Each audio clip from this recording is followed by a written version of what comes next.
사람들은 20대라고 하면 불탄 청춘이라고 말합니다. 언제 어디서든 사람을 자유롭게 만날 기회가 주어져 있으며 나이 든 사람에게는 절대 없을 연애할 기회가 나한텐 존재하기에 주위 사람들은 왜 연애 안 해라는 질문을 나한테 던집니다. 너 나이 때 연애를 해봐야지 뭐해. 그러나 현실은 어떨까요? 내가 원하는 이상형과 단 한 번 연애하는 것도 어려운 실정이며 내가 좋아하는 사람이 나를 좋아할 확률도 굉장히 낮으며 그걸 넘어서 연애는커녕 이성과 이성적 호감을 갖고 대화만 제대로 나누는 걸 불편하고 어려워하는 사람들도 허다합니다. 특히 남중 남고 공대 루트를 밟거나 여중 여고 여대 루트만 밟은 사람들은 이성 나한테 호감 표시할 때 어떤 신호를 주는지, 이성의 심리 자체가 무엇인지, 이성적 매력이란 게 무엇인지 아예 무지한 경우도 많으며 설령 그게 무엇인지 알더라도 수학 공식처럼 정량적으로만 기억할 뿐 살면서 이성과 대화를 나누며 연애를 해보려고 제대로 노력해본 적이 없으니 아예 체화가 안 되어 있고 이미 인생을 이성적 매력있게 살아온지라 나 자신을 잊어서 바꾸는 것도 참 어려우며 결국 스스로가 스스로 잘 알고 있을지 모르겠지만 연애 시장에서는 가장 후순위로 밀려버립니다. 그래서 오늘은 평생 단 한 번 연애하기도 어려운 성격을 갖고 있는 분들을 위해 준비해 보았습니다. 바로 모태솔로 탈출법입니다. 제가 봐왔던 장기형 모태솔로들의 특징은 다음과 같습니다. 대부분 삶에 대한 이상이 높으니 이성을 모으는 역시 상당히 높고 아무나 만나기 싫어하며 언젠간 자신과 딱 맞는 이성과 연애를 꿈꾸지만 그런 사람들은 주위에서 죽어도 찾아볼 수 없으니 스스로 관심을 갖고 연애 도전해본 경험 역시 부족하며 설령 있더라도 나를 좋아해줄 확률이 0%에 수렴할 것처럼 보이니 도전도 하기 전에 포기를 하고 맙니다. 이 중에 심각한 사람들은 자기가 공주인 줄 알고 멋있는 누군가가 먼저 다가와주겠지와 같은 판타지만 꿈꾸며 마음에 안 드는 이성과는 일절 대화 섞는 것조차 시간이 아깝다고 생각해 이성의 심리를 알려는 노력조차 귀찮게 여기고 나 자신을 바꾸려는 시도는 죽어도 하지 않은 채로 흘러간 내 모습대로 하염없이 세월을 보냅니다. 좀 안타까운 말이지만 나 자신을 바꾸는 연습을 하지 않고 계속 모태솔로인 상태로 내 자아를 냅두면 후에 어떤 식으로든 자존감 떨어지는 일이 한 번 이상은 존재할 수 있습니다. 연애 정령기를 넘겼으니 주변 사람들은 왜 너 연애 안 해봤어? 라는 의문을 자꾸 품으며 남녀의 사고차를 제대로 모르며 연애뿐만 아니라 사회생활하며 맺는 대인관계에서도 큰 어려움을 겪기도 합니다. 사회라는 것은 사람 선택 권한 여지 없이 남녀가 한 군데 모여 같이 일하는 곳인데 남녀가 사고하는 방식이 다르다는 걸 아예 못 느끼는 사람들은 대화하는 방법과 사람에 대한 이해도부터가 아예 달라 소통 자체와 업무 수행에 있어서도 큰 어려움을 느끼며 주변 사람들은 이성의 심리를 모르고 벙쪄 있는 그 사람을 그냥 눈치 없고 이질감 있게 여길 뿐 본인이 모쏠로 살아올 수밖에 없었던 이유와 그 가치관을 알아줄 사람이 주위에 이만큼도 없다는 것입니다. 이르듯 저는 사정을 막론하고 사회생활에서 변명 없습니다. 또 인기가 많은 사람들은 연애를 안 해본 사람들이 한눈에 보여 모쏠인 이유를 첫 만남에 단번 알아차리며 곧바로 매력없게 느껴 연애 기피순위 1순위로 여깁니다. 꼭 말해주고 싶은 건 자신이 어떤 성격이든 어떤 가치를 갖고 있든 자신 이성적 매력을 만땅으로 키우는 건 분명 가능한 일이라는 것입니다. 낯을 많이 가려도 소심해도 얼굴이 별로 안 이뻐도 착하고 순해 빠져도 연애하는 사람들이 다 연애를 할 수 있는 이유는 자신 여건에 맞는 이성적 매력이 각자에게 다 있기 때문입니다. 저 또한 원래 굉장히 낯도 많이 가리고 마음도 여리며 눈치도 부족했고 남한테 별로 관심 없던 모태솔로였는데 여자 심리 이해하고 체화시킨 지금 역시 똑같이 사람 만날 때 난 많이 가리고 여린 성격이지만 인기 많아졌고 최소한 연애를 할 수 있는 기본적인 상태가 되었습니다. 물론 남자로 태어난지라 여자의 심리 이해하고 체화시키는 과정은 너무 어려웠습니다.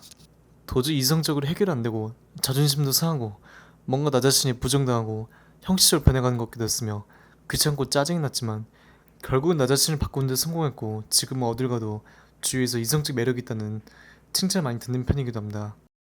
자존심을 버리고 나 자신을 이만큼도 바꾸지 않고는 이성적 매력이 높아질 일은 절대 없습니다.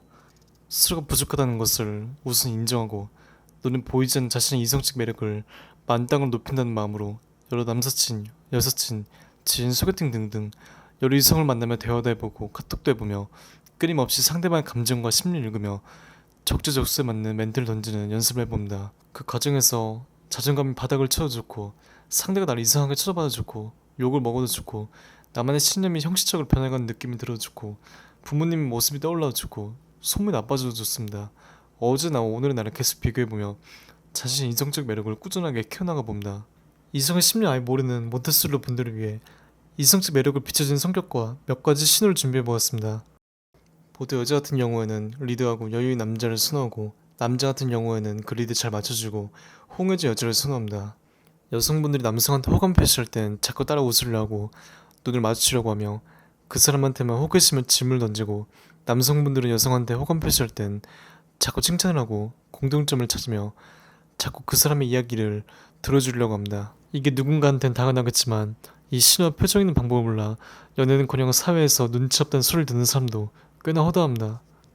남자든 여자든 처음부터 나한테 막 관심을 대놓고 보이는 사람보다는 나한테 관심 없는 사람에게 더 끌리는 법이며 상대방과 나의 심리적 거리를 표정을 읽지 못하고 한쪽 일방적으로 다가오면 감정과 분위기는 부담스럽게 변하여 연애는 금방 실패로 이어지고 실수로는 눈치 없는 언행을 내뱉을 경우 그 사람의 이미지는 단번에 바닥을 칩니다. 처음엔 나 자신을 바꾸는 게 조금 어색하더라도 두려움과 오글거림을 삼키고 끊임없이 이성을 만나며 표정과 감정을 연습과 매력적인 성격으로 스스로 바꾸는 연습을 지속해봅니다. 근데 이상한 건 본인이 이런 노력을 사람 만나면서 연습해도 계속 부자연스럽게만 비춰질 뿐 바뀌지 않는 경우도 굉장히 많습니다. 그 이유는 이렇습니다. 본인이 그만한 인문학적인 소양이 떨어지기 때문입니다. 많은 모태솔로 분들이 모르는 이성적 매력을 키우는 또 다른 방법이 있습니다. 바로 대인관계 지능을 키워주는 독서와 글쓰기를 실행하는 것입니다. 모쏠 탈출이랑 이것들은 어떤 연관이 있을까요? 유해성과 베트 장기간 모태솔로들은 대부분 삶에 대한 인상이 상당히 높은 사람들입니다. 당연히 눈이 높고 만나고자 하는 이상도 확고하니 그 이상적인 사람의 기준에 맞게 나 자신을 바꿔야 합니다. 리드를 하려면 그만한 리더십과 통찰력이 있어야 되고 호응을 해주려면 그만한 판단력, 말의 의도를 파악하는 능력, 감정 정확히 읽는 능력 등 그 누구보다도 사회적 지능과 눈치가 빨라야 되는데 문제는 이성만 높고 현실은 그렇지 않는 사람들이 지능이 뒷받침되지 않은 채로 이성의 심리만 체화시키니 헛바퀴만 돌아간다는 것입니다. 처음에는 유튜브를 보고 따라하는 게 효과가 있을지 모르겠지만 시간이 지날수록 머릿속에서 지능적으로 고정이 안 되어 금방 연애 실패로 이어지고 이런 문제의 원인을 모태솔로들은 자꾸 딴 데 찾습니다. 특히 연애 대인관계에서 상대방 말의 의도를 제대로 파악할수록 눈을 쳐다보면서 상대방 감정을 잘 읽을수록 그 사람의 매력도가 상당히 높아지는데 그냥 말의 내용을 듣고 기계적으로 그 사람을 대하는 것이 아닌 상황에 맞게 그 사람이 듣고 싶은 말을 적재적소로 내뱉을 줄 아니 상대방 호감과 호기심을 살 확률이 굉장히 높아지며 다른 사람의 심기를 건드리지 않고 언제 어디서든 잘 말할 수 있게 되니 비판은 비교적 적게 받기 때문입니다. 그래서 우리가 한 연예인, 연애 프로그램 출연자 등은 단순히 얼굴만 예쁘고 잘난 게 아니라 알고 보면 인문학적 수양도 매우 뛰어난 사람으로 말의 의도를 정확히 파악해 남녀노소가 원하는 말을 잘 던질 줄 아니 사회적으로도 이성적으로도 매력적인 이미지로 비춰지기 때문입니다. 독서 글쓰기를 하면 기억력, 통찰력, 말의 의도를 파악하는 능력, 상대방 감정을 읽을 수 있는 능력 등이 발달되어 인간적 호감과 이성적 매력 둘 다 발달에 아주 큰 도움됩니다. 해당 책들은 대인관계 지능을 90% 이상으로 끌어올려줄 수 있는 좋은 책들이니 또 자존감 낮게 얼로 살고 싶지 않으면 꼭 여러 번 반복해 읽어 완전히 체화시키는 것을 권장드립니다. 절대 쓸데없이 시간 낭비라고 생각하지 말고 본인의 이상을 충족시키기 위해 이 과정을 6개월이건 1년이건 꾸준하게 실행하는 것을 꼭 권장드립니다. 또 타인의 니즈를 해결해주는 블로그 글쓰기를 하면 단순히 판단력뿐만 아닌 통찰력도 함께 길러져 그 사람의 심리를 읽을 수 있게 되어 상대방이 원하는 말, 듣고 싶은 말을 적재적소에 던질 줄 아는 지능이 생깁니다. 이 외에도 연애 성공이란 건 참 여러 변수가 존재하니 꼭 여러 여건과 상황을 제대로 파악할 줄 아는 머리를 갖고 꾸준히 연습하고 시도해보아야 내가 원하는 이성과의 교제 성공 확률이 조금이라도 올라간다는 걸 미리 말씀드립니다. 신기하게도 이성적 심리를 체화시키는 순간부터 세상이 아예 다르게 보일 뿐더러 사람을 보는 눈도 좋아지고 왜 연애를 한 놈이 계속 할 수밖에 없는지 인기가 많은 사람이 계속 인기가 높을 수밖에 없는지 그 이유가 납득이 됩니다. 평소 이성한테 별 관심 없던 사람들도 이성적 심리가 완전히 체화되어 매력있게 변하는 순간부터 내가 연애를 할 수 있겠다는 자신감과 자존감 그리고 연애를 하고 싶다는 욕구도 함께 생기는데 선택권이 늘 없어 보였던 나에게 새로운 권한이 생겼다는 것을 깨달은 후 한번 좋은 사람을 찾아서 해보는 것도 나쁘지 않을 거라는 생각이 먼저 들기 때문입니다. 내가 가는 모임 집단은 단순히 친구를 만들기 위한 곳이 아닌 언제든 연애 상대를 고를 수 있는 기회장이 되며 자존감도 함께 높아지고 나 또한 연애를 못한 애들이 왜 그런지 이해가 되니 조금만 대화를 할 때 공감대 형성이 잘 안되곤 합니다. 평소에 잘 안 꾸몄던 여자 남자들도 나 자체가 이성의 매력적 부분에서 어떤 영향을 미치는지 그 머리가 생기고 나서부터는 조금씩 나 자신을 꾸미게 되며 이성의 심리를 움직이기 위해서 나 자신의 언행을 점차 매력있게 바꾸는 순간부터 이성과의 관계뿐만 아닌 동성 친구들과의 관계도 훨씬 좋아집니다.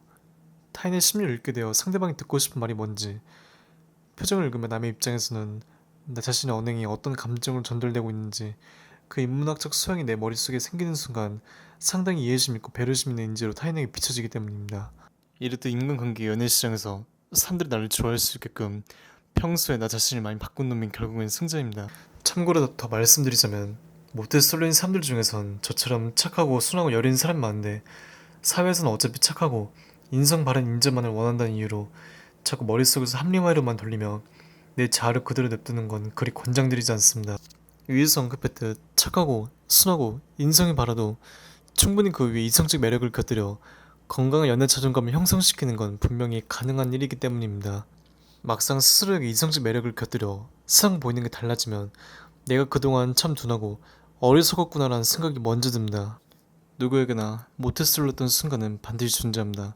내가 원하는 사람의 마음을 얻기 위해 스스로 가치 있게 바꿔나갈 줄 아는 순간이 진정 어른으로 성장하는 모먼트인지도 모르겠습니다. 오늘 영상이 도움되었으면 구독과 좋아요 부탁드립니다.